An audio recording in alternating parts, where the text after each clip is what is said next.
Welcome. All right, there we go. Welcome to the Provo City Planning Commission meeting on Wednesday, July 10th at 6 p.m.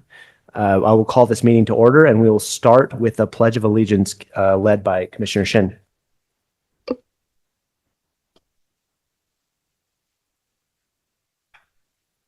pledge allegiance to the flag of the United States of America and to the republic for which it stands, one nation, under God, indivisible, with liberty and justice for all.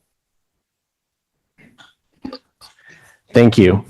We will now do a commissioner roll call. Will each commissioner please state their name and whether or not you have a conflict of interest for any item on the agenda? Adam Shin, no conflict. Melissa Kendall, I do have a conflict with item number 2, and I'll recuse myself for that one. Jonathan Hill, no conflicts. Barbie DeSoto, no conflicts. Jeff Whitlock, no conflicts. I will begin the meeting by reading a statement on decorum. I'm sure everyone here won't have any problems, but it's as custom. So although this is a public hearing, only the presenters and those invited by the commission may speak or ask questions unless otherwise invited by the chair. Please wait to speak until called on. When speaking, be sure to speak into the microphone so that the record is clear. Please state your name and city of residence for the record. Please limit side conversations as they interfere with the audio recording. If you need to have a side conversation, please step out of the chambers. Please do not attempt to interrupt or speak over others. Intimidating or threatening speech or behavior will not be tolerated at any time. Please refrain from clapping, cheering, booing, or being otherwise disruptive during the hearing. Thank you. All right, we'll start with item number 1 on our agenda. Miller General Contractors requests project plan approval for a new warehouse project in the PIC zone located at 2601 South Mountain Vista Pkwy, Spring Creek neighborhood. And Dustin Wright will be the staff presenter for this. Oh, Aaron Ardmar. Dustin is out, so I'm covering this one for him. Thank you. All right. Okay, so here's a aerial of the property down in the Mountain Vista industrial area. It's a vacant piece of ground that's already zoned planned industrial commercial. The site plan and landscape plan are in front of you now to show that it's 2 main buildings split in between, I believe it's 14 units, and then parking and landscaping on the periphery. Here's some elevations. Some architectural elevations and also a rendering for you. So staff has reviewed this request. It's gone through the coordinator review committee, that's staff review committee, and has been found to meet all relevant codes and standards for the site and for the zone. The proposal itself is required 129 parking stalls. I know that comes up a lot, and they're providing 129 stalls. So they're meeting the standard there for the amount of parking required. They also have some bike storage, long-term and short-term bike storage on the site. This is an unusual situation where the calendars didn't line up perfectly. So typically when we bring you a commercial building, it's been to the design review committee, and they've given their recommendation to the Planning Commission. That hearing is tomorrow at noon.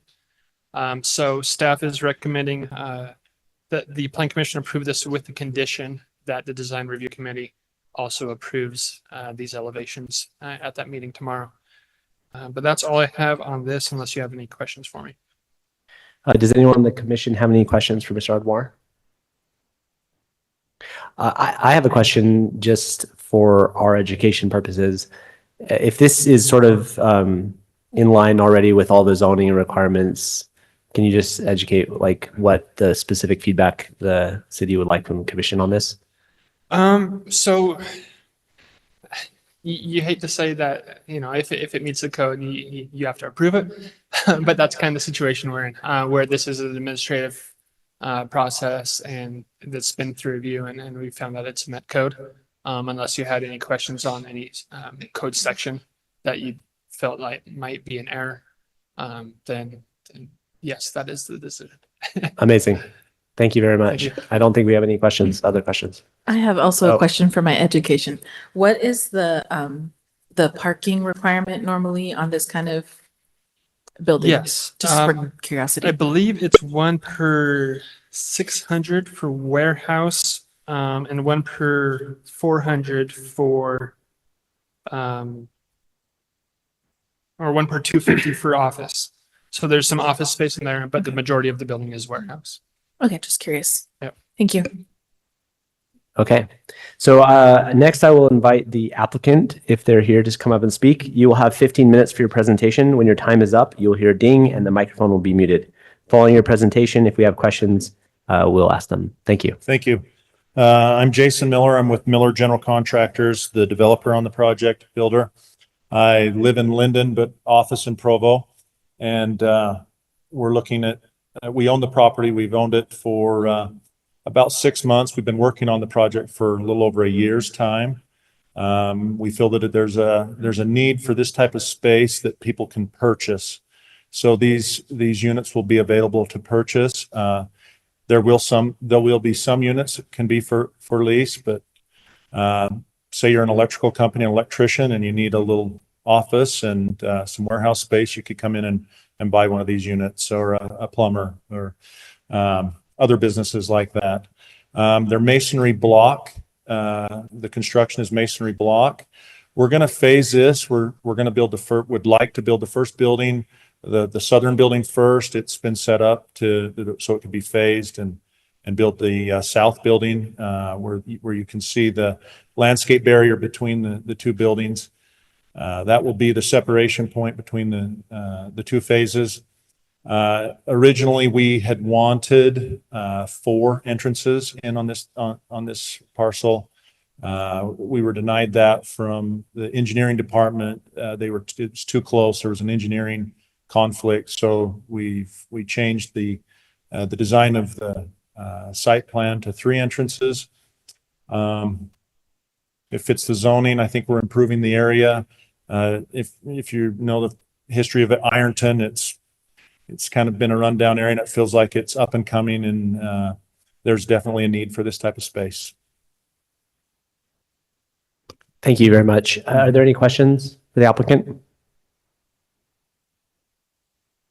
I have one. Just so essentially, the plan is to sell these to individual businesses. Correct. Yeah. Yes.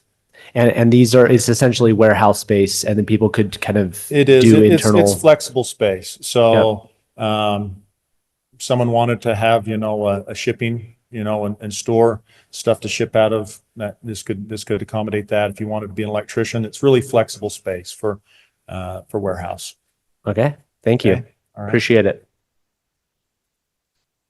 Any discussion on the commission before we move to public comments? All right.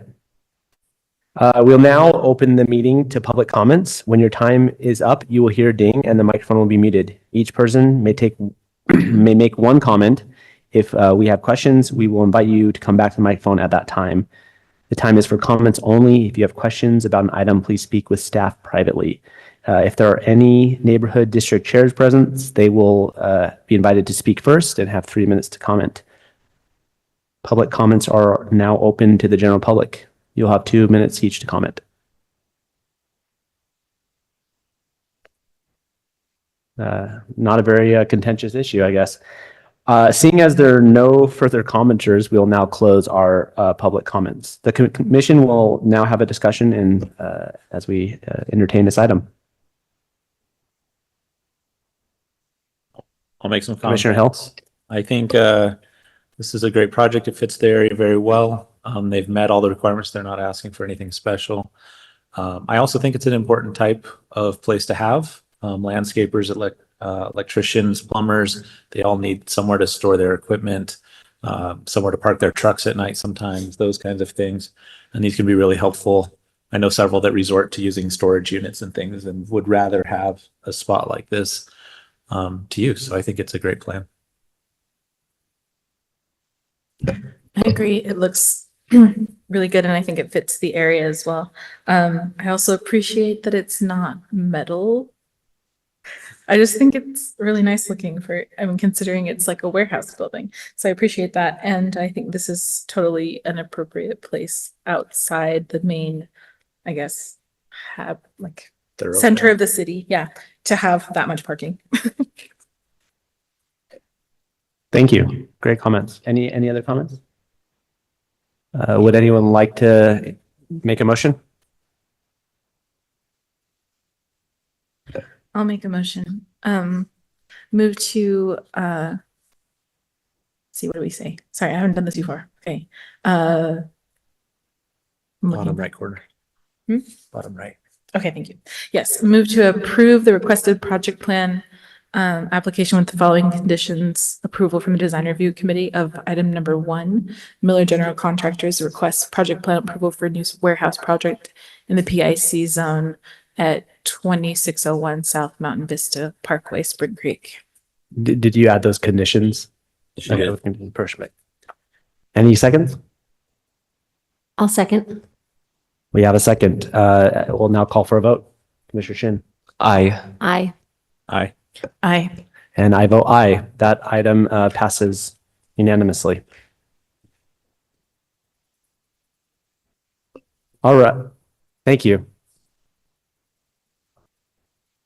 All right. So we'll now move to item number 2 in our agenda. Liisa Hancock requests an ordinance text amendment to section 1438025 on premises short hold time electronic display sign standards to add allowance on University Avenue between Cougar Boulevard and University Parkway, Carterville neighborhood.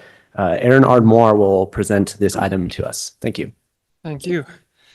All right, so this request is being brought to you from Liisa Hancock, who is from Jeff and Jeff's, but it really is specific to the medical office building right there in the middle of that PO zone. Right there. So multiple tenants in that building, and if I can swap over to this pictures, multiple tenants that just have this this brick sign, just medical and dental. So the desire here is to get an electronic display sign that would rotate every minute. From city standards, it allows it to go every 60 seconds. So that they could run through the different businesses, doctors, dentists that are in the building. So if I can go back here, I provided this map to kind of show you how it connects to other areas of the city that already allow for this type of sign. On-premise short hold electronic display sign is a long title, but it's basically a LED LCD screen that can change as required by the city code. So the areas in green permit it. The area in red is what's being proposed. But even inside of that, if you could see the dotted line, those are the frontages that would be permitted to install one of these signs. I made note in the staff report that 2 of those already have the right because they're on Cougar Boulevard here. So it'd essentially be adding 5 additional properties that could potentially bring this type of sign to University Avenue. Their residential properties in the blue zone, the RC zone, wouldn't be permitted. So that's the change being requested. Staff's in support of this. We think it makes sense for the corridor. It's University Avenue, it's a state highway. There's similar allowances for the corridor on different sections of the city. So we are recommending approval on this request. Do you have any questions for me? Commissioner Hill? So yeah, this is a pretty small section here, but there are electronic signs up by the Riverwoods, for example. Right. So where along University is it already permitted and where is it not? So yeah, so north of, I think it's 3700 north on University Avenue, and then south of 900 south on University Avenue. So basically East Bay and Riverwoods along University Avenue also allow it. No, I guess the list is there. But Yeah, the list is long. yeah, it's getting longer. But that's that's changing technology and changing city, right? So we think this fits in with those areas. I was just wondering if it would be simpler just to say along University, it's okay as long as the zones are right? Would that simplify our code, make it easier, not have to keep coming back every time a new block wants to get added, kind of thing? Or are there specific reasons why we don't want it in certain sections? Well, with this being applicant request, we just responded to the request as asked. While that might make sense in the future, and we are going through a code rewrite in this next year, we'll have to look at that. Okay, great. Commissioner DeSoto, you had some comment? Yeah. Are there any, there's no provisions about how close this can be to the residential adjacent to it?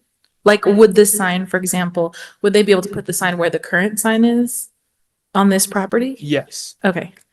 Yeah, okay, thank you. I'll talk Yeah. about that later. But to try to address some concerns that might be feeding that question, there are brightness standards, especially at nighttime. Half hour after sunset, half hour before sunrise, the standard changes. The council did that a year or two ago to address some of these adjacencies. Would you mind summarizing the height? I know that this is not pertinent to this, but just out of curiosity, like So height standard. only 5 feet high. So the monument sign can only be 5 feet above ground level. Great, thank you. Yep. Any other questions, Mr. Ardmore? All right, thank you. Thank you. I'd like to invite the applicant to please come forward for their presentation. You'll have 15 minutes for your presentation, and when your time is up, you'll hear a ding and the microphone will be muted. Thank you for letting us discuss this issue today. Again, my name is Liisa Hancock, and I represent the Medical Center building that is making this request. I'd like to address your comments first to make sure that we understand. Ms. DeSoto, in answering your question as to placement of the sign, they have determined that the best locale to place the sign would be on the south end, which is further away and where there are already signs and already light issues with that.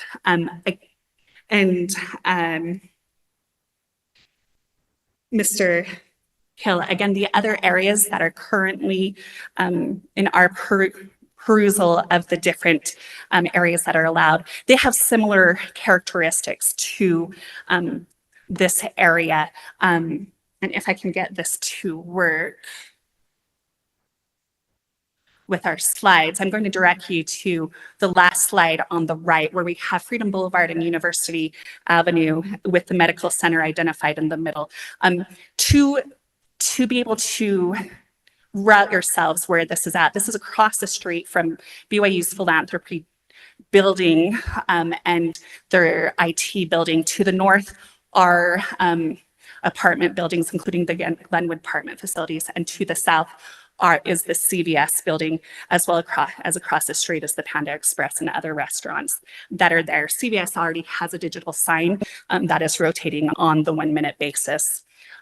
With respect to these, if you look to the left and you look at Freedom Boulevard, not only do these roads parallel each other, they have similar characteristics, including you can see on the Freedom Boulevard that there's that large apartment complex that's right in the middle there, and it's surrounded by businesses and AFCU and UCCU. While there aren't a lot of signs on that road yet, they have the capability to put in these types of signs if they otherwise qualify with Provo City's other signage requirements. If you look over again to the medical center, you'll see that all of the residential are on the north side. This is actually a better location as far as not impacting other entities, because it has a residential and then it has the professional offices, which the medical center is, and then it has the restaurant entities that are below. So there's limited impact on other places. Also, if you look again at the map on the side, I did a similar map. I recreated the mill. The the will, and I did miss mark the proposed area. I have that labeled as J, that should be a K, but that shows you a little bit better how this fits in to the surrounding areas. Again, University Parkway, all the way up to the Provo Orem divide, goes all the way down Cougar Boulevard. We are right in the middle of that, and we're nestled in, and it just makes sense that we be added into that area based on the other areas. Why we are asking for this, and I'm going to have two of our providers get up and state a little bit more why this is important to them, is that there are at any time 11 to 13 entities in this building that are, most of them are medical providers. I understand that there is a mediation lawyer in there as well as an insurance company. And these providers don't really have a way to advertise very well. Again, there's 13 entities and approximately 20 to 40 providers in there at any time. And right now they could put up a sign, but it's going to be an hour time that they can cycle through. And that just isn't sufficient to be able to give these providers the face time. This would be similar but smaller than the one that is in front of the IHC hospital, which allows them to advertise providers, celebrate providers, notify the public of what they're offering. And this would be a similar situation. And it's just, again, essentially along the same corridor. So it just makes sense to put it there. The great thing about Provo City and its code, and if you haven't looked at the surrounding code very closely, is that Provo City has already done a lot of research from the way that the code is written as to any issues of brightness, of safety, of distraction, all of that. And these are all already in the code that would have to be complied with this sign. That includes having signs that are static. So in Provo City, you probably already know this, I'm preaching to the choir, but it has to be static. You can't have any flashing video images on it. It has to change. And that is the best practice that has been set forth in the research articles on these types of signs. And Provo is already following all of these. And as you know as well, is that there is an opportunity for Provo City to look at and renew and have the entity certify whether or not they're in compliance. Now, Medical Center, my clients have also already contacted and looked for bids with entities and have sought out entities that have worked with Provo City before and that are able to comply, know the rules, have complied, and have a good relationship with Provo City. So there's not going to be any hiding of the ball or trying to put something up there that shouldn't be provided. I also think it's important to support these businesses. That is one of Provo City's in its general plan and in the information that Provo City puts out to the public, that they support small businesses and provide them with opportunities to advertise. We're in a different situation than 20 years ago where we could advertise better in newspapers and other media that was people looked at more. Now, in order to get your name out there, even under a search, you have to pay to have it optimized, to have it come up to the top of a list of providers.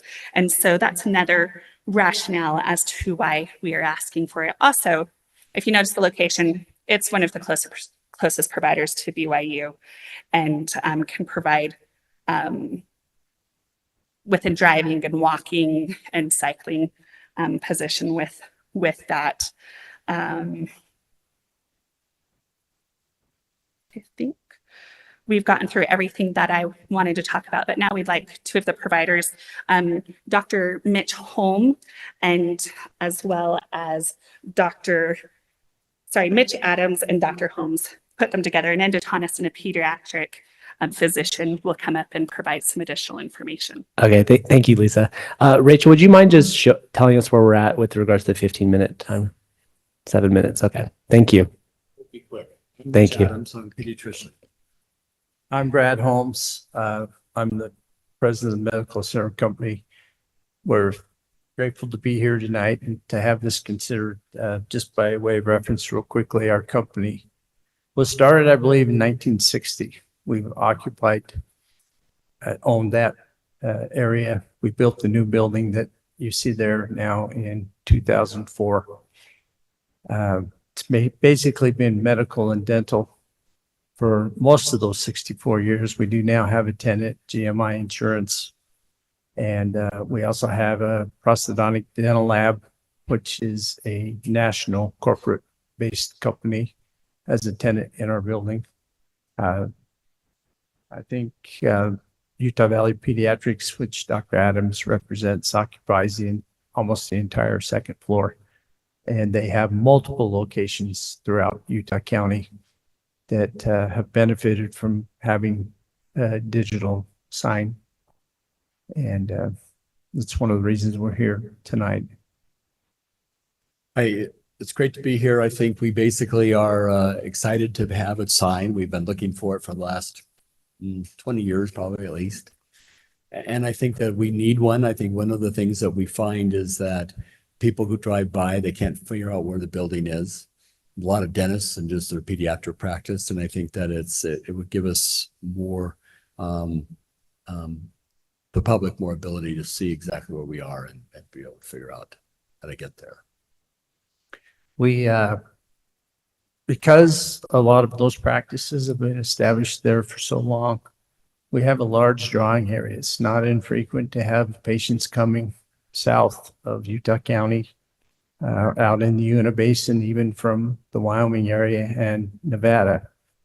And that type of a sign would obviously benefit them being able to locate or get to our building easier. It helps our schedules, keep patient flow, keep us on time so we don't get behind. We also want to capitalize on the fact that I don't know statistically, but I would probably say there's more traffic comes down University Avenue than any other road within the Provo city boundary. And I know that can be a plus and a minus, but I think if the sign was done correctly, it would give us exposure, which I think when we align our practices with what's happening with competition outside of Provo that we can compete with in surrounding cities, I think it would be very beneficial to us to be able to have that. A lot of the growth, a lot of our competitors are in outlying areas now. I don't know, you probably know the growth figures within Provo City, but when we're looking at competing with areas like Lehigh, Highland, Spanish Fork, way south, even Vineyard, I think we're at a little bit out of a disadvantage now with the ability to not advertise our practice. Now, you could make the argument some of that is done on the internet, but I think we could benefit from having that exposure on University Avenue. We're not asking, I think, for something that's going to be really obtrusive or would be out of place, but I think there is an upside that would help us. Thank you. Thank you so much. Appreciate the comments. Does anyone on the commission have any questions for, or at least are you continuing your presentation?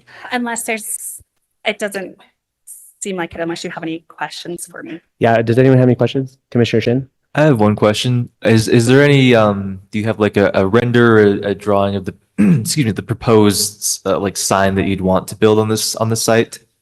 We are working on that, so we should have that potentially for the city council, but we don't currently have one.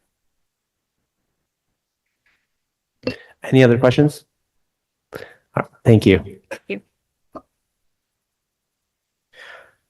Well, we will now open the hearing to public comments. When your time is up, you'll hear a ding and the microphone will be muted. Each person may make one comment. If you have any questions, we'll invite you back to the microphone at that time. The public comments are now open.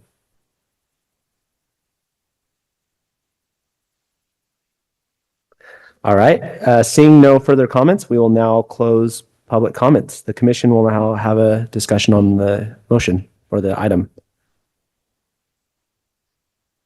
I'm personally, the only concern I had was it's adjacent to apartments, but it seems like that's already accounted for in the code, so I'm satisfied with what the city already has.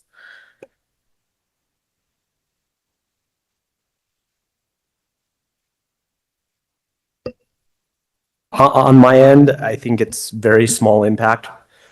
What's being asked, it only affects a few properties. Those properties are probably not going anywhere. And it seems to me very in line with the surrounding area. Yeah, my only comment is looking at the code ordinance. It's getting quite a long list of places you can and can't. And I just worry that causes confusion for building people where they're like, oh, I can put a sign out. And then they find out they're in the one block that can't or whatever. So for this particular request, I think it's great, small impact. I like that you address the adjacency to the apartment complex. I think that's very important.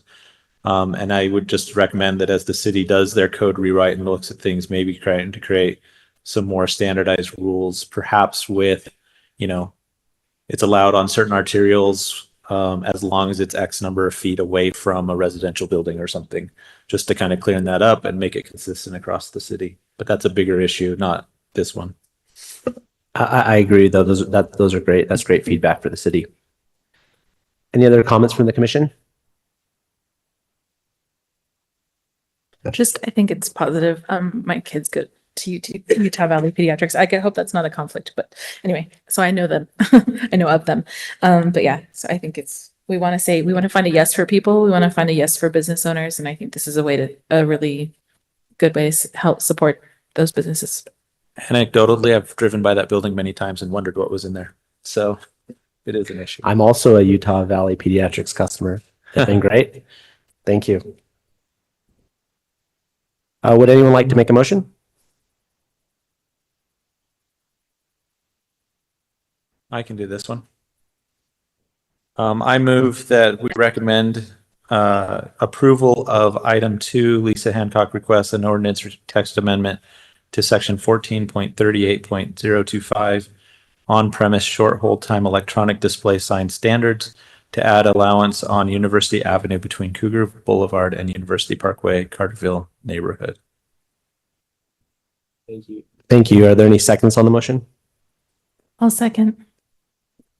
We have a second. Let's all call for a vote. Aye. Commissioner Kendall is recused, so we'll correct. Aye. Aye. And I will also vote aye. That passes unanimously 4-0. Thank you very much. We will now move to item 3 in our agenda. Development Services requests an ordinance text amendment to the Critical Hillside Overlay Zone, section 1434.040, to add additional language on exceptions. Aaron Armar will present this item. Thank you. So I just have one slide on this one. Hopefully that's okay. But your staff report had most of the information. So we're coming back. You saw this Blvd draw proposal in the last month. And one of the things that came out of it was the desire to keep the proposal in the Critical Hillside Overlay Zone because of the protections it brings, but difficulties in applying those standards to this particular piece of property and maybe others in the city that don't really fit the typical intent of the CH zone. And to explain that, this property, you could see on the map to the right that the yellow areas are between 20 and 30% slopes. The red are 30 or more. So the majority of this site, even though it was in Critical Hillside Overlay Zone, is relatively flat. So didn't have any issues with slope, with ridge lines. The geotech studies came back and said the soils are good. So it didn't fit in perfectly with the Critical Hillside Overlay Zone, but both the Plan Commission and City Council appreciated the other aspects of that overlay being applied to this development, in that the cuts and fills were reduced and things like that. So the council specifically, in their motion to approve the rezone, directed staff to come back right away with an amendment to this zone. So this is what we've created. The 040 was already a section that allowed exceptions to the Critical Hillside Overlay regulations for parks and things like that. So we were just proposing to add letter E there, specific to properties that don't have more than 15% of their land covered in slopes over 20%.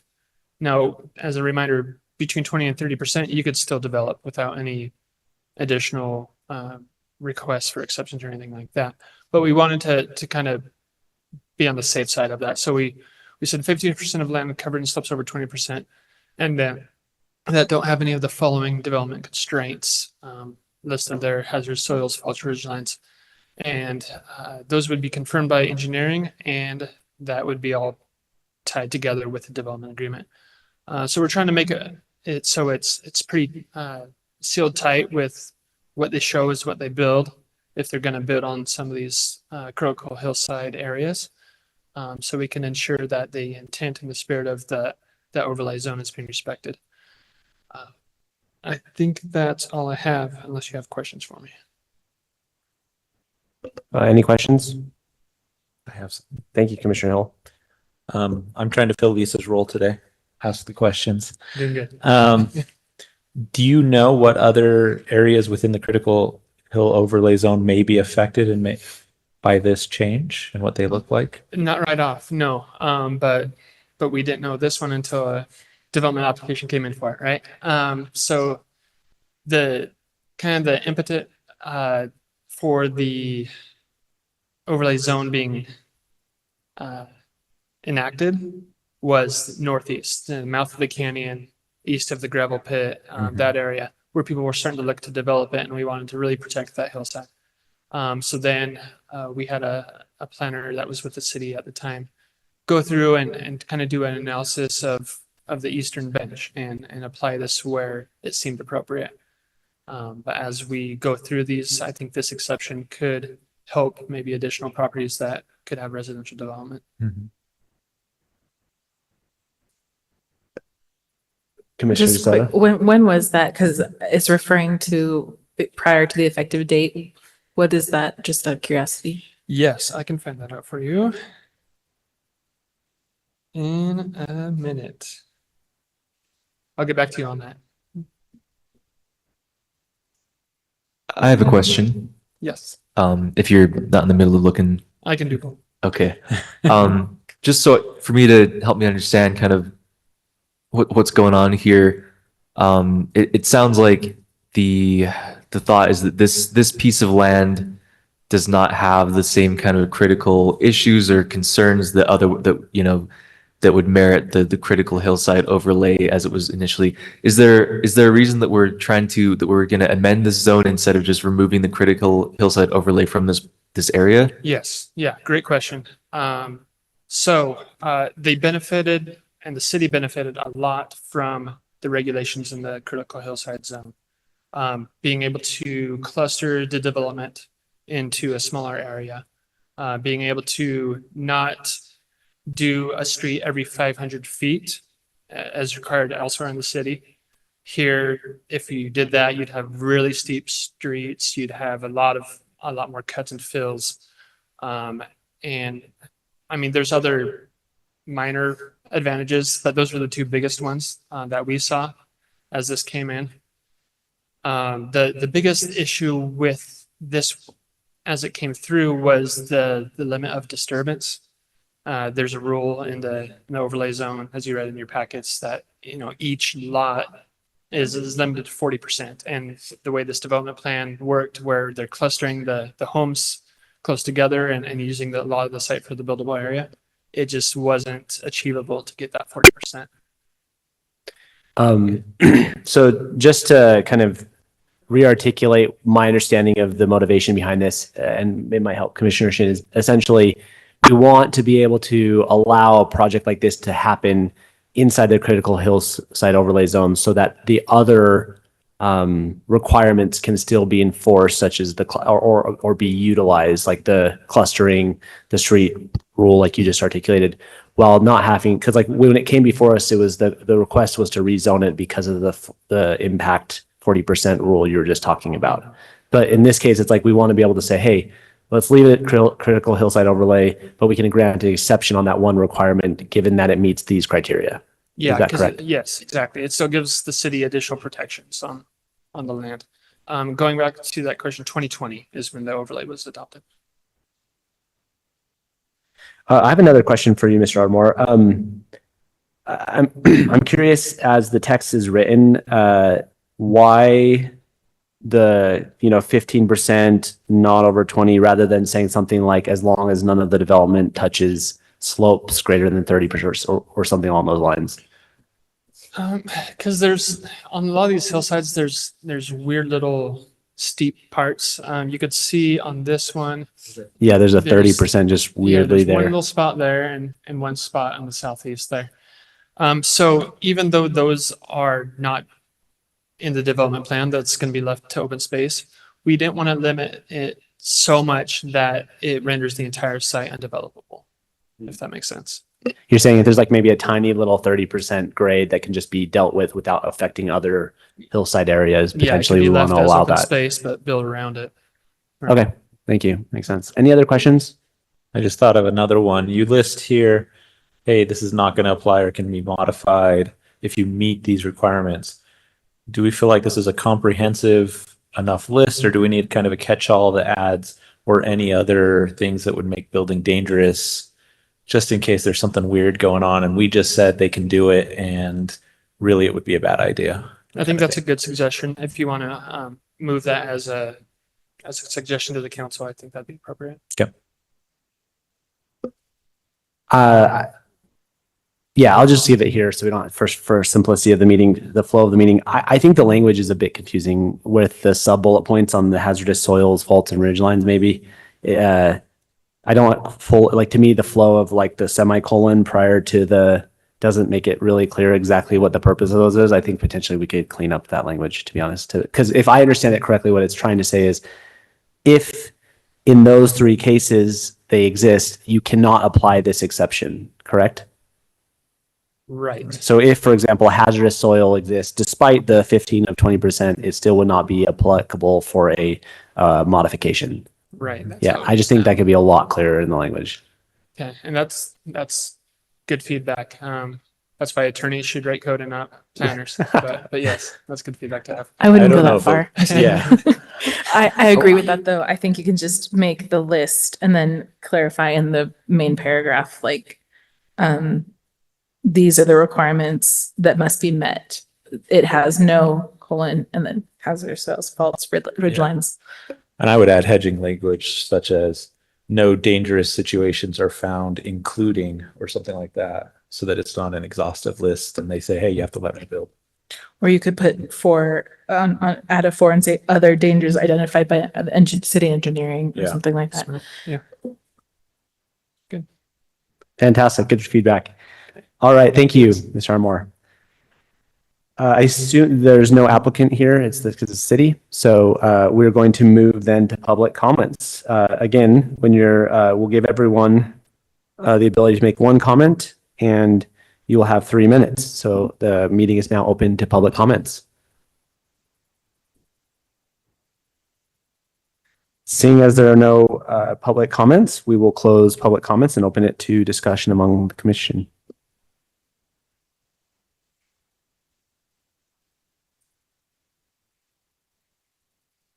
Yes, Commissioner Shin.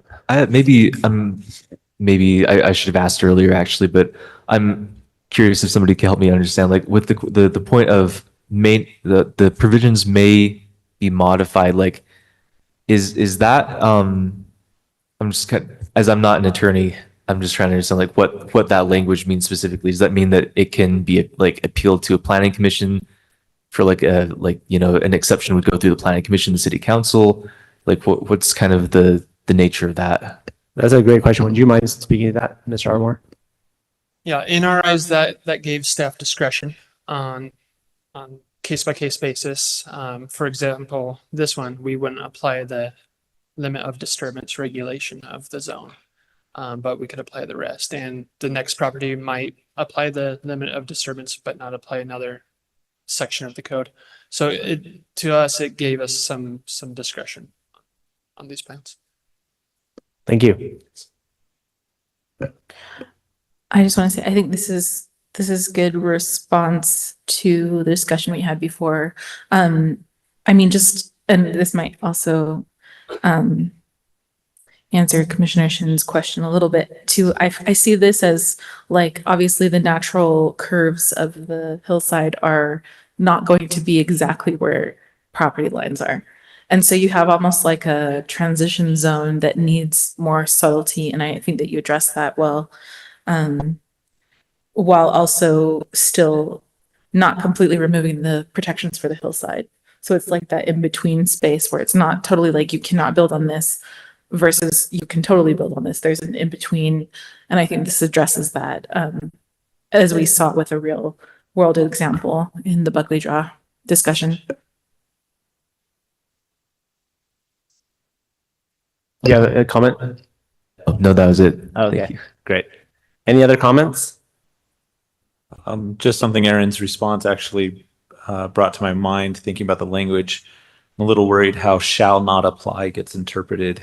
Maybe that needs to be may not apply as well as may be modified kind of thing, just to not overly commit that if you meet these conditions, the city can't say no because it shall not apply here.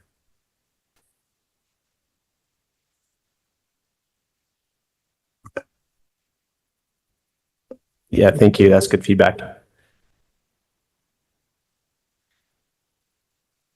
I agree with what Commissioner DeSoto said. I think this is a nice evolution given this case study we did with the Buckley Draw development. I think this is an important zone for the city, but this makes it a little bit more flexible without having to rezone it every time. I actually have a question, Mr. Armour. It's like, could you explain under what conditions a Critical Hillside Overlay zone project would come before the Planning Commission versus not under this new change? Yeah, good question. In most cases, there's going to be a zone change. Right. So that would come to you. I guess what I'm saying is like with this change, would this Buckley Draw thing come before the It Planning still Commission? would have, because they were going with a zone change, even though they're keeping the overlay. They were going to. I see, because they had the A15 zone, right? And then they and want most of the CH overlay stuff. They're is agriculture. Agricultural zone still. Makes sense. Okay. So then the overlay is on the principal zone, right? And they can only change the principal zone and the overlay remains. That's what they were doing? That's Okay. yes. Although someone could request to remove themselves from the overlay. That would also come before. That makes sense. And that makes a lot of sense, because that would be my one concern is it's just like, I do feel like that project is good, kind of went through the Planning Commission process. I think it helped build buy-in and with the neighborhood and people felt heard. So, but I agree. I don't think this is going to create like a side process for a lot of these developments. So it's good. Another issue that will bring these before you is that I think in many cases, they're going to impact 30% slope to get roads through or to create building envelopes. And of course, that has to come to you for a variance. A variance, correct. Yeah. Thank you. That's a great point. Is there any other discussion on the item? If we want to make a change or have them change the language, do we need to wait and have that done and come back to us before we make a motion? And Typically, the Planning Commission suggests what you would like added to that. We're happy to send that language out to you before it gets to City Council.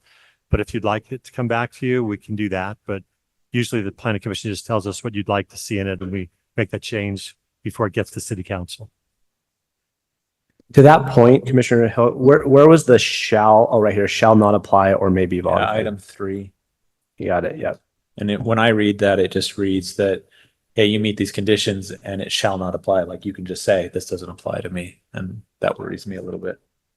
Yeah, I would think almost reading this, I wonder if it would be clear to leave section 3 as is with shall not apply for A, B, C, and D as it was previously, and then add a section 4 saying the provisions of this chapter may be modified in the following situations just for that E as a separate. Does that make sense? As a separate section? Because it seems like the 3 is shall not apply for these pre-existing special cases, but the may be modified is more of a specific for this E, and maybe it would make sense to break it out into a section 4. Is that true? Is that true though? Like, would, for example, city staff not want the may language for a park or whatever? I guess parks are always city led anyway, so maybe that's Yeah, not a so good it hasn't example, been there. So so A through D already are just shall nots. yeah, in That's the how it's past been it was since basically 2020. just like if it one of these things, it's not Right. applicable. So I think that suggestion, there's some It's a good reasoning behind it. Yeah, it's a good suggestion. And yeah, Yeah, and just for clarity of reading, maybe this isn't really cleaning it up, but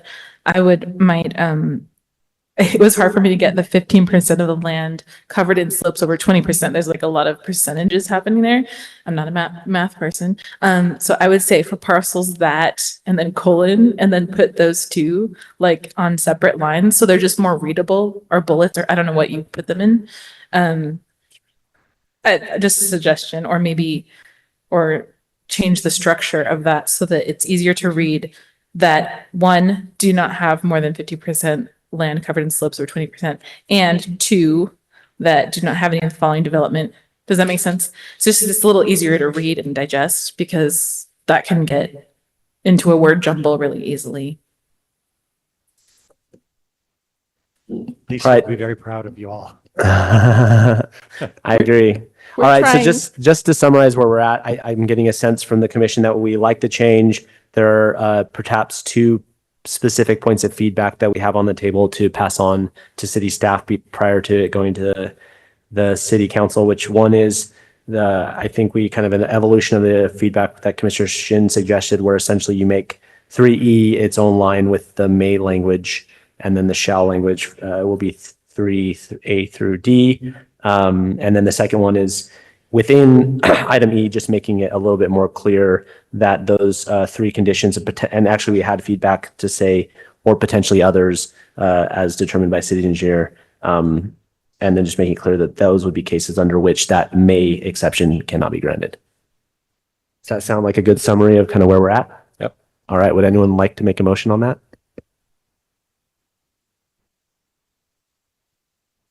You want to do it? You want me to do it? Okay. It's a hard one.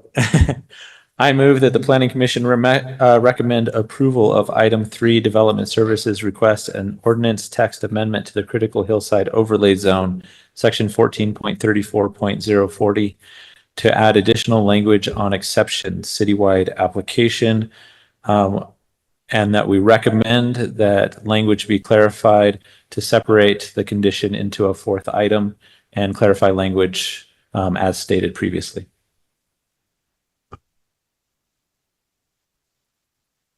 You want a second? Yes, I'll second. Sorry. I was waiting for you to. Amazing. We have a second on the motion. Let's go ahead and vote on the motion. Aye. Aye. Aye. Aye. And I also vote aye. Item number 3 passes unanimously 5-0. We are going to take a 5-minute recess for bio break, and we will return in 5 minutes for In honor the of final Daniel. item. Thank you.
All right, we're going to bring the meeting back to order, please. We're now moving to the fourth and final item on our agenda, and Mr. Pepperoni, Director Pepperoni, is going to present this item for us. Thank you. The Planning Commission discussed this item a few weeks ago, and at that time I said I hoped to come back to you with a menu of options that the Planning Commission and City Council could consider regarding different hospital code amendments.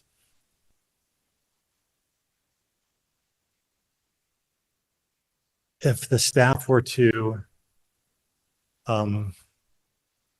be asked which options are we most comfortable with, we would say options 1, 2, and 6, because those are ones where it's truly kind of opt-in by the developer.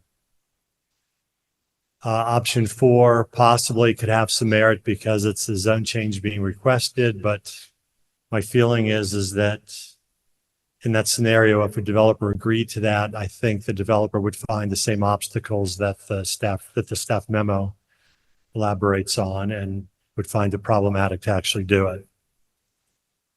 So while we've listed many options there, what I think staff would most strongly recommend is that the City Council form a technical advisory committee with representatives from banking and finance, the real estate and home building industries, city staff, including the Council Office of Development Services. I would love to have a Planning Commission member and a City Council member on the committee. And I'd like to have somebody from the State Auditor General's office serve on that committee to take a much more in-depth look at this and see what's actually feasible. Although on one hand, I'm saying the staff is most comfortable with items 1, 2, and 6. If those things aren't sufficient motivation to actually make any change, then should we even pursue those? Item 7 is frequently thrown out as a mechanism for cities to encourage certain results out of the development community, but without having any idea of what that would look like, what's the financial analysis or impact of that. Again, it's just too hard to get into much detail. So we certainly have members of the community here who would like to speak on this item, but we're not asking the Planning Commission to make a specific recommendation unless that recommendation is to move this on to the City Council, suggesting that form the committee I just referred to. But I think we should hear from the public and then answer any questions that you have. Would you be okay, Director Pepperoni, if we ask some questions first before public comment? Sure. One question I have is in this idea of a specific committee for further study, would it be specifically as it pertains to the downtown area and the options on the table, or a more broad sort of study on the city, how the city could incentivize more development that is owner? I think the city's council's interest is citywide. Okay, yeah. The staff's kind of started in this direction because it seemed like a manageable first bite at this elephant. Right. Right.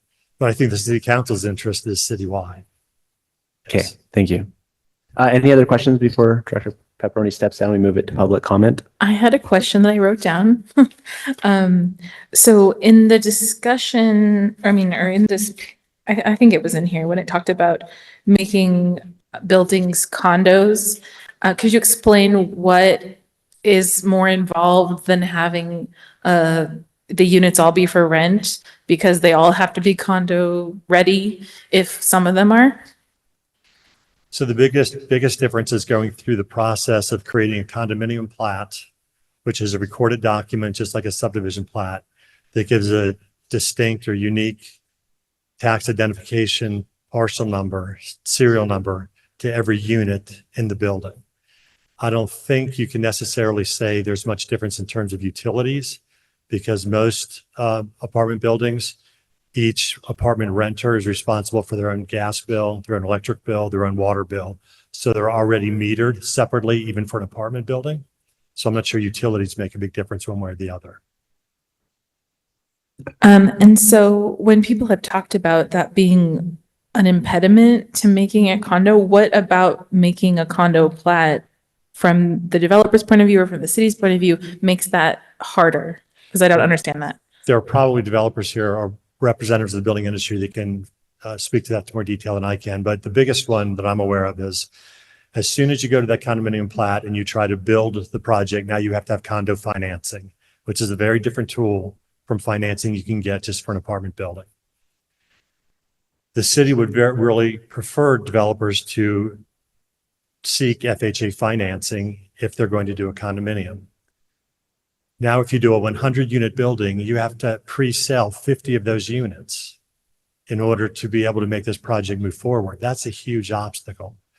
So if you look at the last condo project that was done in Provo, which was just about 4 years ago on South State Street, 1320 South State Street, there are 4 buildings that are 16-unit buildings.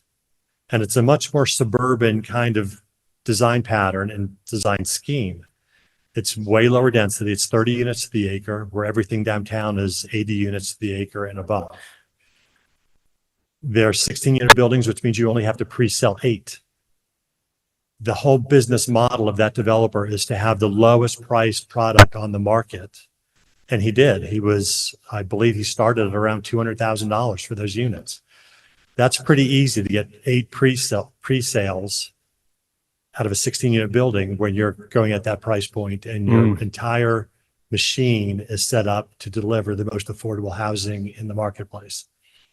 It's very hard to do that same thing in a downtown redevelopment project at 80 or 90 or 100 units to the acre, because now you're talking about structured parking, which is tremendously more expensive. You're talking about having to buy buildings and remove those buildings and all the costs associated with that. So it's to say Provo did some condos 4 years ago, so look, there it works. That doesn't translate very well to the downtown redevelopment environment. Can you just clarify for me? You said it's for the FHA financing that they need half pre-sold. Okay. Just want to make sure I understood that correctly. And that's an FHA program requirement?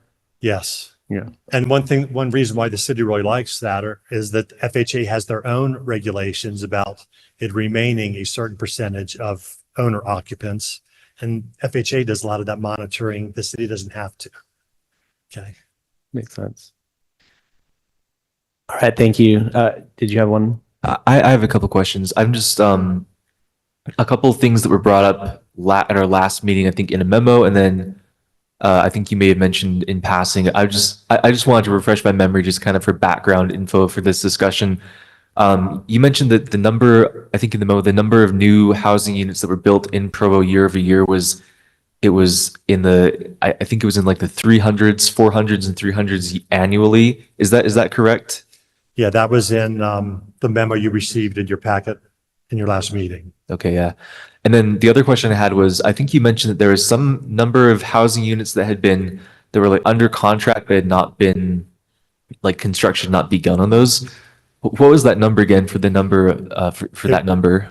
It was over 1,600 units the city has entitled, or the city has approved, and is just waiting for those to be built. Okay. I'm sure the market constraints of the marketplace right now, the interest rates, Financing, construction costs, all of yeah. those kinds of things are what's holding that back. But there's 1,600 units out there that are approved, waiting to be built. Okay, thanks. Thank you, Director Pepperoni. Thank you.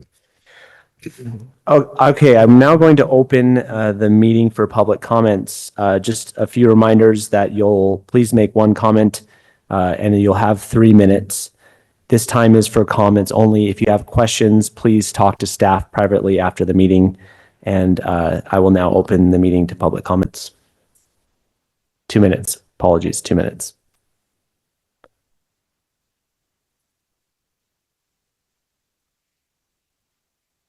Good evening. Yeah, yes, please state your name and location for the record. Absolutely. Good evening. My name is Matthew Cluett. I'm here today to represent the Utah Central Association of Realtors. We're speaking with regard to the proposed maximum density restriction in the DT1, DT2, and ITOZ zone. First and foremost, our association is grateful for the work that Provo City is pursuing provide more ownership product within the city. Our association continues to advocate for cities to promote opportunities for new development with an emphasis on ownership so that Utah families can achieve the American dream.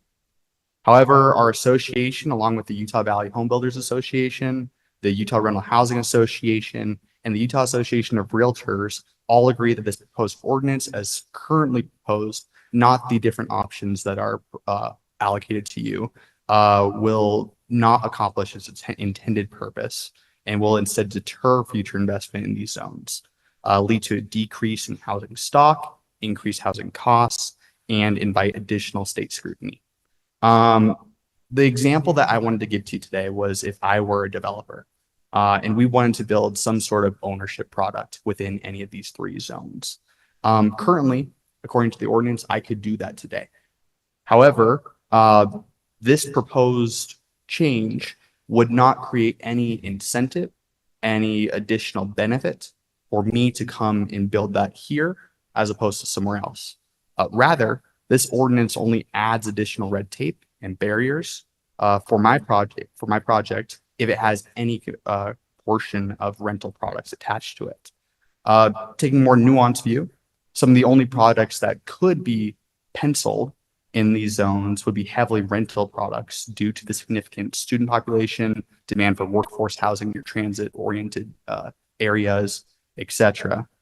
Instead, we encourage the commission to consider pursuing incentive-based types of developments, as was currently instituted there. I know my time's about to run up here, so I'll try to be quick.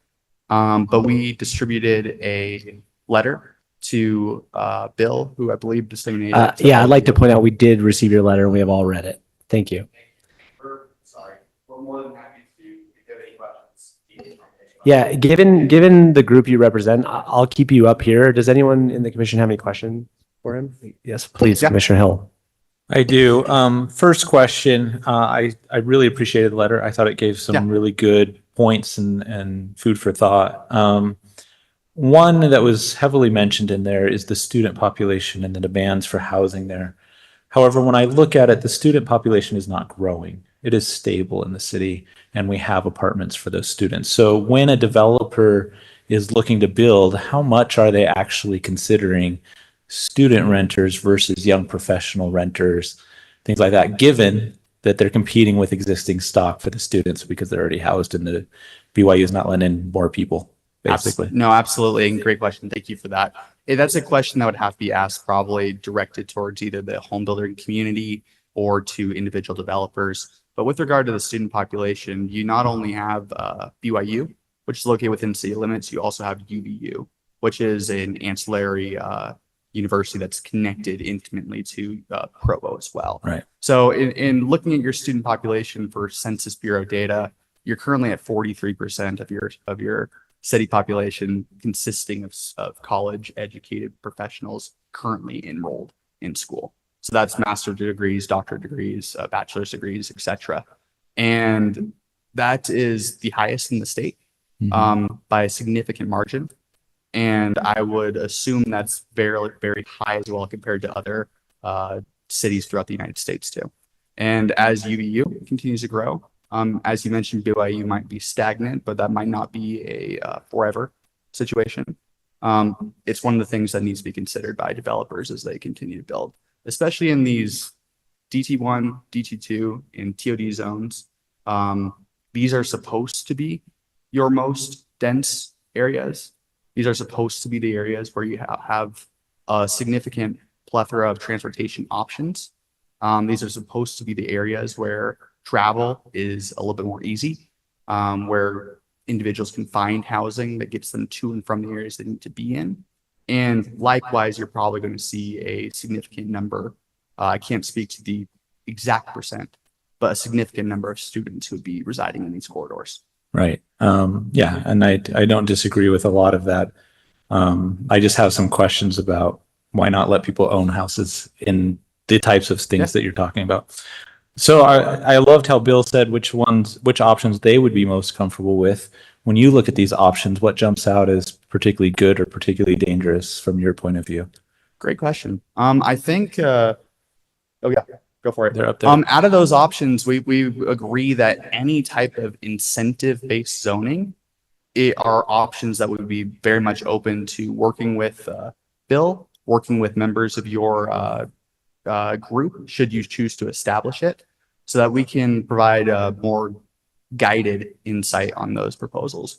We personally believe that if you are going to want to increase the percentage of ownership products, you need to provide significant benefits or incentives to offset some of the regulatory hurdles that come with building those ownership type products. And so looking at this list, of course, we agree with option 2 for sure. That is something that Bill sent to us earlier, and we all talked it over and we felt that was a good option. Personally, impact fee reductions is something that should be considered as well by this group. If you are going to pursue some sort of truly incentive-based product, the cost of impact fees is a detriment to affordability for a lot of products. And I have a few statistics that I'd be more than happy to share with you on recent studies from the National Home Builders Association, which outline how much of the cost of a housing unit is associated to regulatory fees, regulatory steps, which not all of it is frivolous, but there could be some that could be cut back on. And that might be something that this board might want to take a significant look at.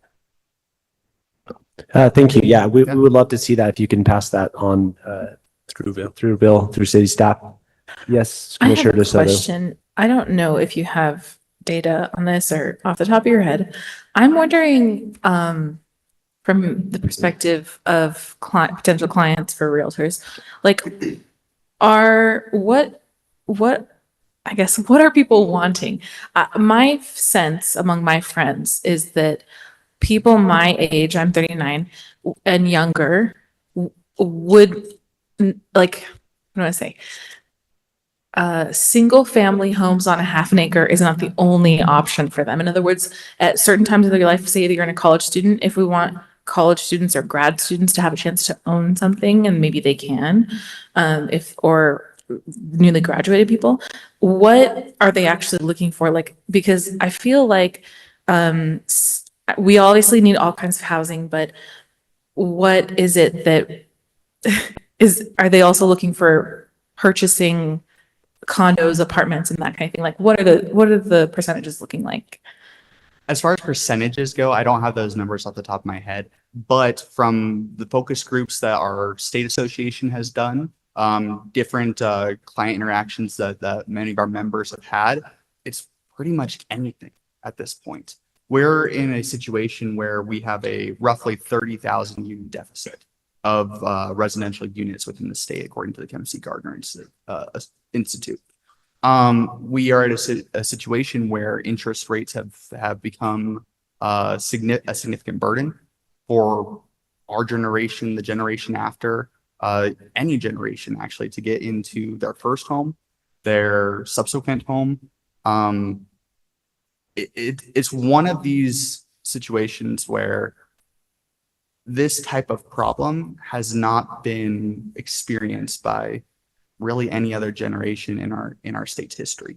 Now, I can't speak for the nation at large, but at least in Utah, this is a very unique and very new problem that we're facing, where housing prices are a big barrier to establishing, their first opportunity of the American dream. Yeah, I guess my question is, and I would love for you to follow up with us at some point later if you can't get any more information, but I'm curious to know, besides this sort of desperation, I'll take any house there is, because I know a lot of people who've done that, what would they want? Like, what do they actually want? I want to know both of those things, is what I'm saying. So anyway, if that could be followed up on, I would love to know that. Yeah, I absolutely appreciate that. And I will do my best to find that information out for you. However, from what I do know, every individual in every circumstance is different.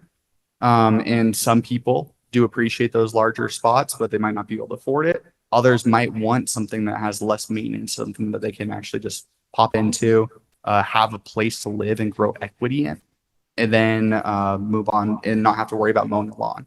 So it's very situational oriented, and I'll do my best to find out that breakdown. However, I think it really is at a point where if we can get people into even, starter homes on smaller lot, single family homes, smaller lot townhomes, anything along those lines to get someone into a ownership product so that they can, begin to build equity and achieve that American dream.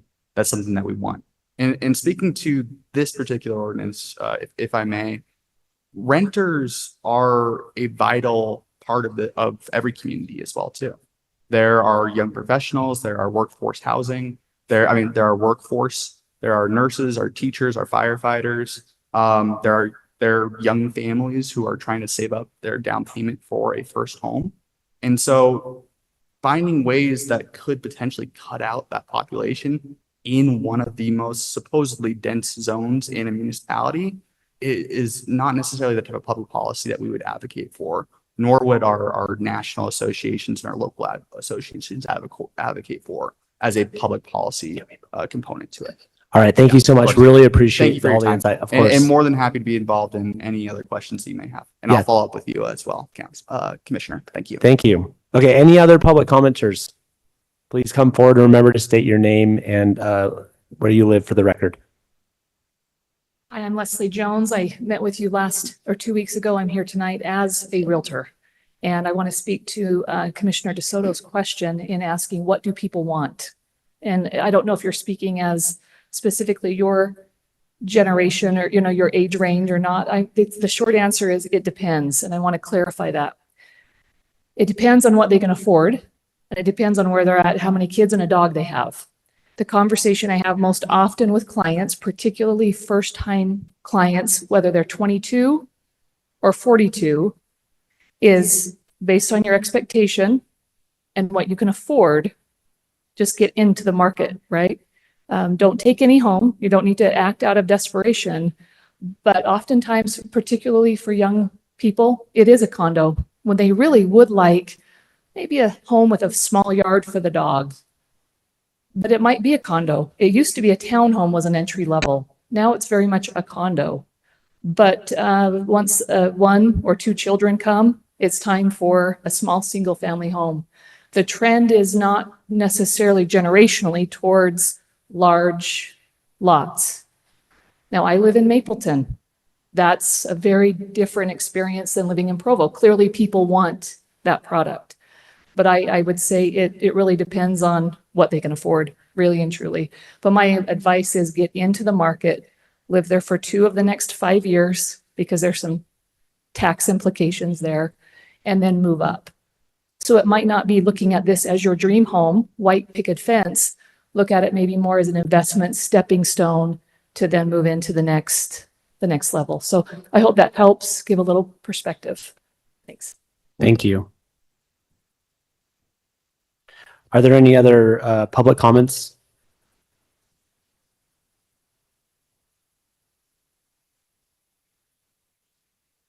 Thank you. Please remember to state your name and where you live for the record. My name's Eileen Miller. I'm with the Utah Valley Home Builders Association, and our offices are in Vineyard, Utah. I reached out to some of our larger builders and asked them specifically about your dilemma. One of the problems for developers is that demolition and reconstruction automatically puts them behind the 8 ball as far as financing goes, as far as cost, as far as making it affordable. One of the things that was really interesting to me as I spoke with them was talking about parking. If you do a parking terrace, underground parking, cost of that 2 years ago, it's the estimates we had, amounted to $10,500 per parking space. So you have to take a look at it from a builder's perspective. It's a very unique niche that a developer would want to do that kind of a construction project. There are tons of problems that come, like I said, these added costs. But then even going to the ownership issue, if they were to retain the property, manage it themselves, one of the biggest problems is the liability and the insurance costs. The more density that you have, the more safety issues you have. And so some of the problems that they are reluctant to get into these kinds of projects involve cost. What is the bottom line in it to make money? So looking at from our perspective, looking at Provo and what you've got going, I would have to agree with Matt about you've got lots of land out in the west side. Still, no, not lots, but plenty. It's a blank slate. You can finish that last thought. The dreams of what Provo has and what their needs are may be more realized in that area than in your D1, D2, and TOD zones. Can I ask you a couple questions? Sure. Can you tell me a little bit about your association? Yes, we have over 950 members. We are associated because we are related in the profession. We have builders all the way from multiple family developers. Of course, we just finished this parade of homes where those are mostly executive homes. We have 6 staff that run the office, and I run government affairs. I previously came from the Utah State Senate, was the recorder there for 20 years, was there when the impact fee part of the code became part of the Utah State Code, and also when they appointed the ombudsman. So I'm very familiar with the impact fee section of the code. I'm sure that's why they hired me. The incentive that was offered under number 7 would be for starters. That's what I can say. It would be the incentives that would be needed for a developer to, even those that are in the specialty niche, would have to be tremendous, especially under the current economic standards that we have with the interest rates. So, are there any other questions? I have a follow-up question. When you said, I just want to clarify, when you said our dreams might be on the west side, not in the D1, D2, do you mean for density, or do you mean we should give up on density altogether? For ownership. For a first home. Okay, sorry. Yeah. Thank you. Yeah, if I can comment on that. One difficulty on the west side is that it is sewage limited, it is road infrastructure limited. And so, yes, it may be more profitable for someone to build higher density out there, but it is hugely cost ineffective for the city to maintain that. Right. And so it's But not going to maybe happen maybe essentially. twin homes, condos, those kind of things, be more realized for homeownership.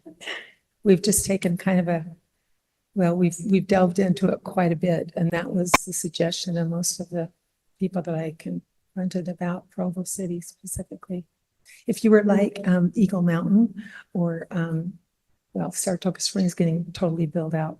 But if you had a blank slate to start with, It's easier. but you are a very wonderful, established historic city, and it has its own unique problems. And so anyway, there is just a specific type of developer that's interested in this type of development.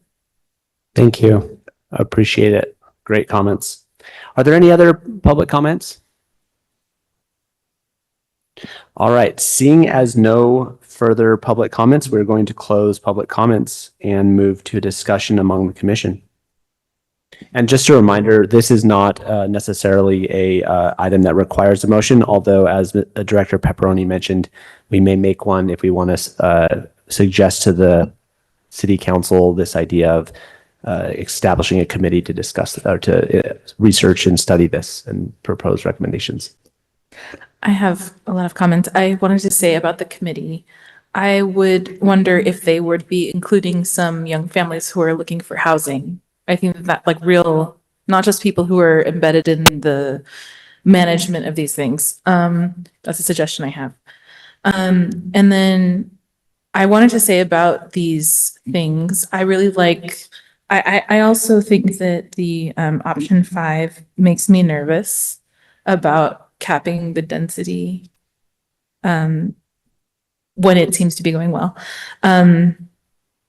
And I think options 2, 3, 4, and 6 and 7 seem good. I feel like 6 and 7, it's sort of like, I'd like to know more about 7, but I sort of feel like, why not take away some hurdle that we can, although maybe it is insufficient, but I feel like making option 1, making them smaller when 500 square feet is the smallest is a little bit difficult. I think that Catrice McKay said in the study session we had about how, I don't know if this is true, but she mentioned that the smaller these places are, the more sort of like temporary they must be, like the realtors have said. And I think that we don't want to encourage that per se, I feel like, but that's my opinion.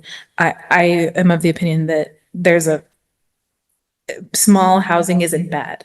It's the people who live in small housing, the people who live in rentals aren't bad.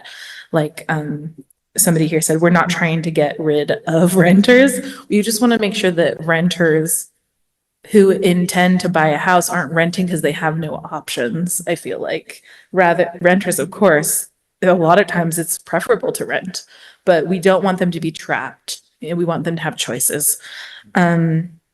And so I guess I just want to say, I really like option 2, potentially option 3, option 4. Yeah. So, and then I had some other questions or comments about stuff people answered my questions about. So I feel like I definitely would like to know more about the financing situation.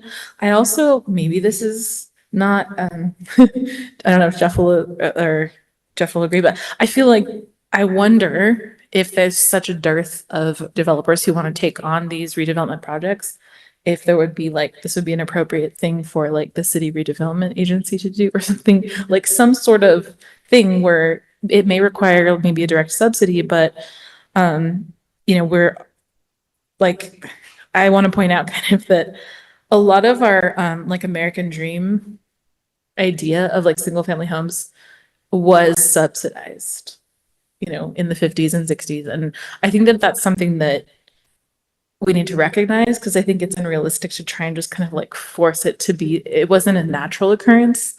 And so we need to recognize that. And I appreciate it also pointing out that the parking, the price of the parking stalls, that's also something that is a huge cost that we've talked about, that when it's public parking, it's street parking, all those things, those are subsidies. So yeah, that's all I want to say for now. Thank you. Commissioner Hill? Yeah, so I have several thoughts on this, and I'm very much still forming my thoughts. I'm trying to figure out this issue. In my mind, it's an important issue for us as a city to try to tackle. Home ownership is an issue. Some of that I think we have to recognize is out of our control. Right? Interest rates are high. We're not going to do anything about that. Construction costs are high. There's nothing we as a city can do. I think there are regulations at the federal and state level that drive these. And again, we can't supersede those. But we need to look at what we can do, because as was mentioned, home ownership is still the core of how most American families build their wealth. And what we're finding is people need an additional stepping stone. The single family home starter home is now a middle home, right? And we need that new starter home.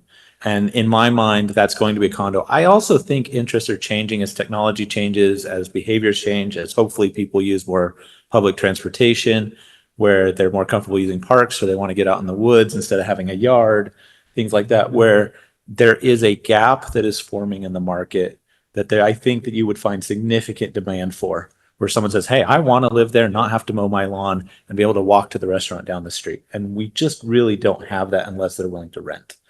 And I would love to see that fixed. At the same time, I think if we do it wrong, we're going to cause more harm than good, right? And we really have to carefully analyze these things, look at business models, look at incentive structures, look at things that hinder being able to do these kinds of projects, and really think about how do we make sure that we create incentives, smooth out regulatory hurdles, all those kinds of things, without just disincentivizing builders from coming. Because if they stop building, we didn't help anything and we hurt a whole bunch, right? And so we need to look at that. And I really like the idea of a committee that's going to take some time and make sure that we do that right. And maybe even that involves some working with the state, or even trying to work with our congressmen, that kind of thing, to try to get things changed so that we can do these things, right? And be able to do that. But it's going to take time. This is not going to be a quick fix where we can just put something in and it will be better and we're all happy, right? Because we got to make sure we do it right. Thank you, Commissioner Hill. I agree with a lot of those thoughts, and I think it's well said. Any other Commissioner Shin? Thanks. Yeah, I had a few thoughts I'd like to share. I think not just on the downtown, but just more a general kind of citywide just thoughts on this discussion. I currently my wife and I rent an apartment here in Provo, and yeah, I think that I'm really glad that we're bringing these discussions up, because I do think that this, as was stated earlier, this housing crisis that we're facing it's a new kind of thing that we haven't had to deal with before in Provo, in Utah in general, probably in the whole country. We haven't had to deal with this kind of scope of issue that we're all trying to figure out what the answer is to. Just anecdotally, I came here first to Provo for school back in like 2012, and I went to school here. I stayed after I was, as a working professional before I got married for a few years. When I think about my friends, neighbors, people who I knew during that time, I think about, other people who came here for the culture, for school, for dating, for many reasons. Young people, around my age in their early 20s, mid 20s, wanted to come here and to stay.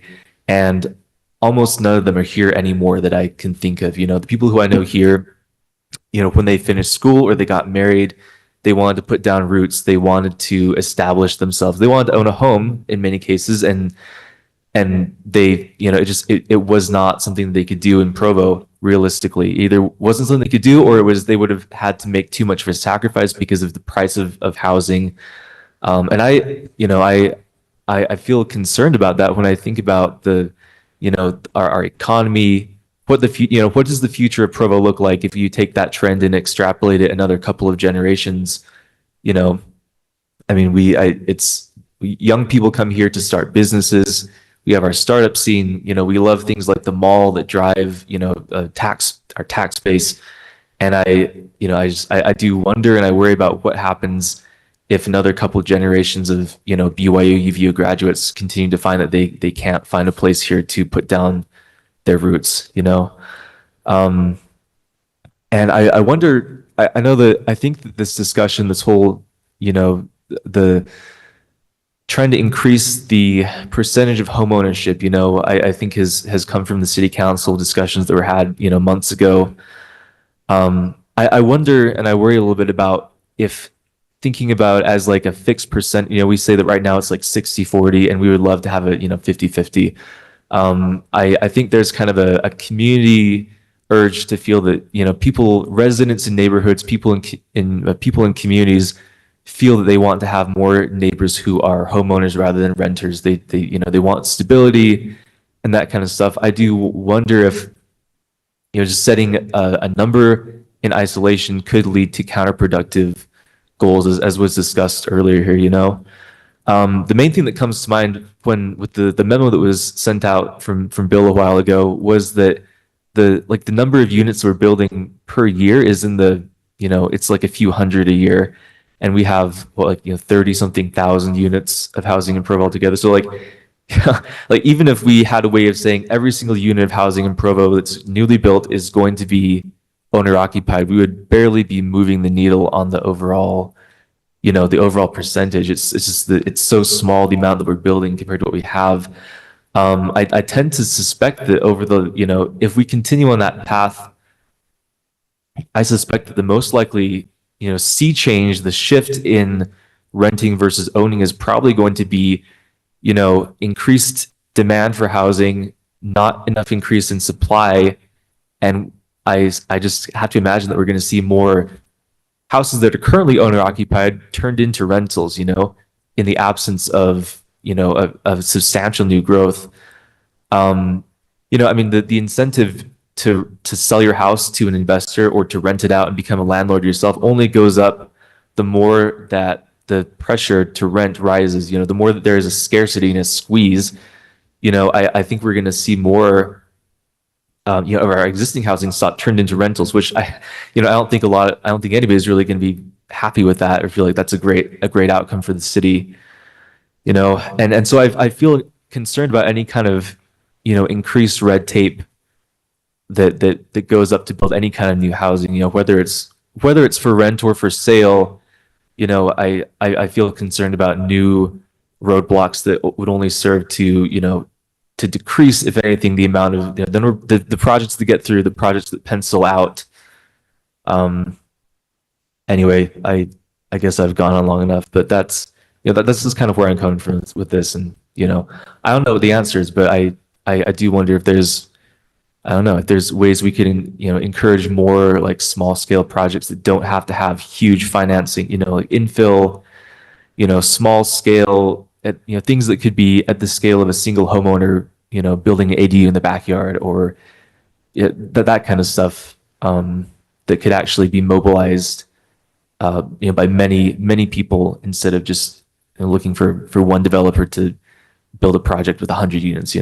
So I don't know. Thank you, Commissioner Shane. Commissioner Hill, you had comment on some things there. I think you bring up some really important points. A couple notes.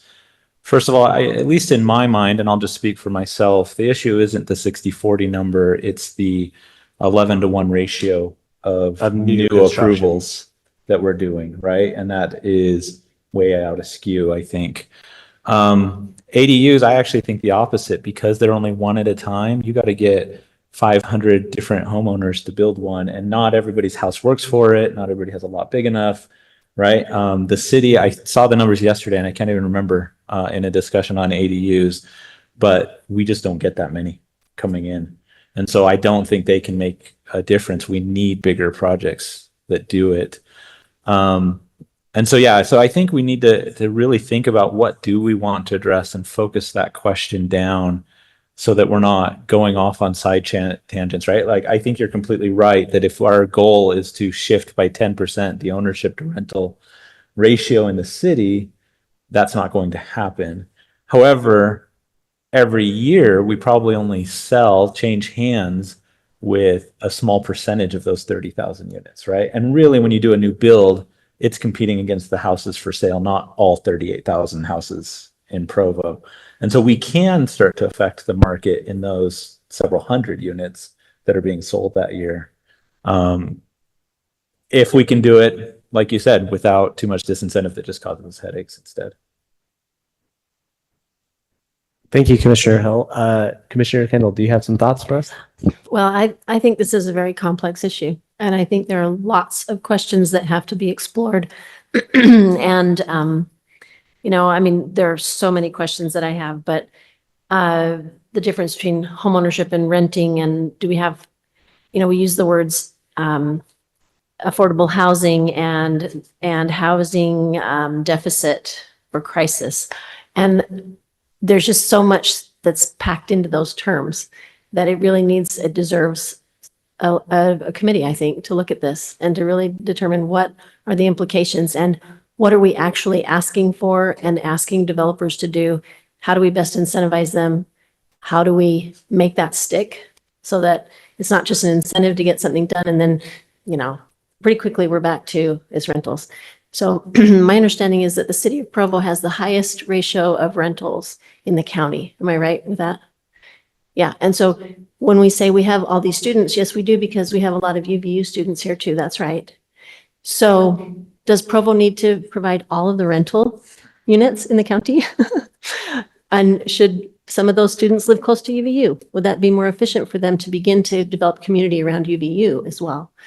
Anyway, so many questions. And so I like that the city is wanting to focus on the balance, because I think we have been out of balance. And the term affordable housing, as long as the interest rates are this high and the building costs are this high, there will never be anything affordable. I just don't see it. So I'm not sure how we could ever incentivize something to be affordable in this environment. So in my mind, there's questions of how quickly do you develop right now? Do you wait until things get better? And apparently 1,600 units are kind of dragging their feet a bit for that reason, maybe, you know?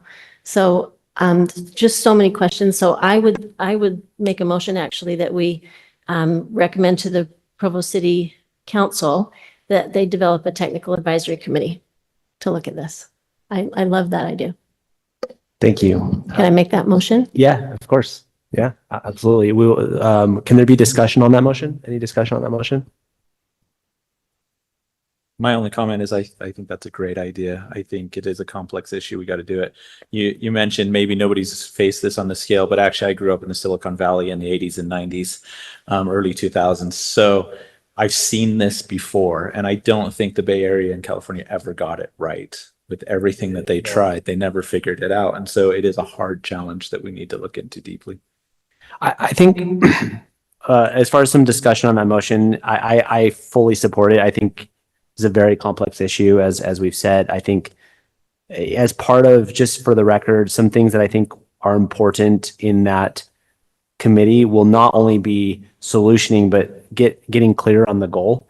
I wrote an email to Director Pepperoni about the importance of having, just from my experience running companies, having like very clear goals that can't be falsifiable. So for me, the example of like a 50-50 ownership goal is easy to falsify in the sense that if you say, let's imagine we could bring in subsidized people, or maybe we create a program to get, oil barons to come and buy every single marginal unit in the next 10 years in Provo. So we got to the 50-50 goal. Like that would not be a good outcome. I don't think anyone would be happy with that goal. So I think we want a more precise goal of like what exactly are the boundary conditions of this goal for it to be successful. And I think that helping the city council create that goal to be really clear about what are we really trying to do. I like because I think people are coming from different places. I think some of this is coming from perhaps some prejudice against renters. I think some of it is coming from, like, for me, it is coming personally that I think I want to create opportunities for people to buy in the market because I think it's important to build personal wealth. I think it's important to have new families be part of our community. So I think there's different motivations. I think getting clear about those different motivations is important, and then coming up with a clear goal. I also would like to add another benefit is the stability that comes from a mortgage that stays fixed rather than goes up with rent prices. Right? Absolutely. That's stability in your community. I think it was Councilwoman Rachel or Whipple. She made a Facebook post I saw, which really has stuck with me. It was like a year ago. She said, basically a mortgage is like rent control. Mm-hmm. It's, exactly what you have to pay every single month, and you don't have this like, oh, now you're $100, so you can't afford it, and then you have to go down. Commissioner Pepperoni, were you wanting to comment? Yeah, I'd just like to make a couple comments on things that you've said, if I may. Yeah, of course. I'm grateful for the motion, and I hope the motion passes, but Commissioner Shin referred to the national housing problem, and that's really true. This isn't unique to Utah. We're 4.5 million housing units short nationally. Utah's share of that is 35,000 units.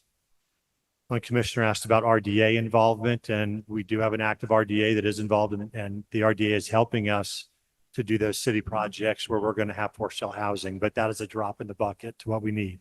But it shows that the city's trying to do what the city can do. A commissioner talked about state involvement.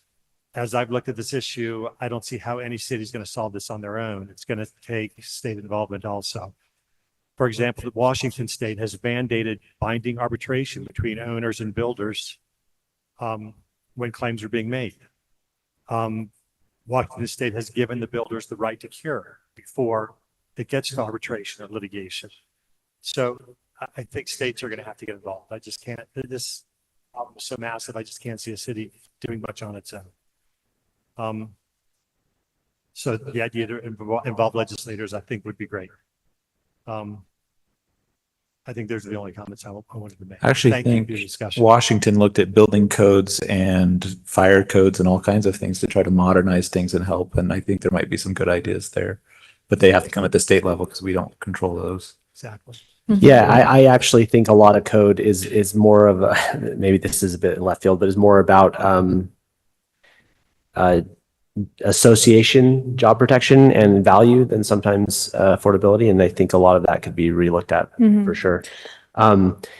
Yeah, you were going to say I something, was gonna Commissioner say, I DeSoto? agree with what you said about the different motivations for this. And I also think I would love to see, along with those really specific goals on the part of the city, I want, I think it might take a lot of political boldness to achieve some of those things, because they will have to try things that maybe we haven't done here before. And I would love to see those in the city, I guess, express that commitment as well. If I may make two final comments on to Director Pepperoni's point, I agree that anything Provo does and the macros in the aggregate is a drop in the bucket. I think there are two things though that I would caveat that with, and one is, for me, it's about providing